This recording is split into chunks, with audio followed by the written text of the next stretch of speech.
Shqipëria po mirëpret samitin dyditor të procesit të Bordo Briunit, I cili po zhvillohet në Golem dhe drejtohet nga presidenti i Republikës Bajram Begaj. Të pranishëm janë udhëheqës të vendeve të Ballkanit Perëndimor dhe dy shteteve themeluese të këtij procesi, Kroacisë dhe Slovenisë, me synimin për të forcuar bashkëpunimin rajonal. Tema e diskutimeve lidhet me bashkëpunimin rajonal, marrëdhëniet e fqinjësisë së mirë dhe integrimin evropian. Begaj tha se vazhdon të mbështesë dialogun rajonal në fokus bashkëpunimin dhe integrimin në BE.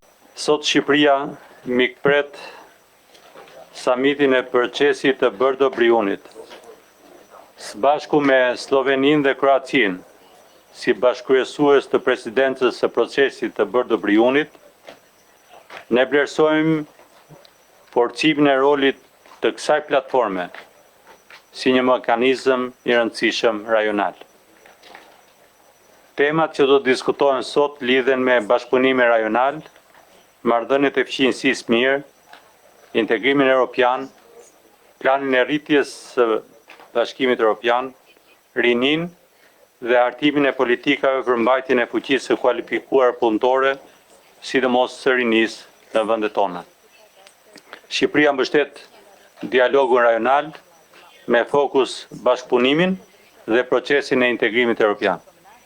Vlerësojmë progresin e arritur në këto drejtime.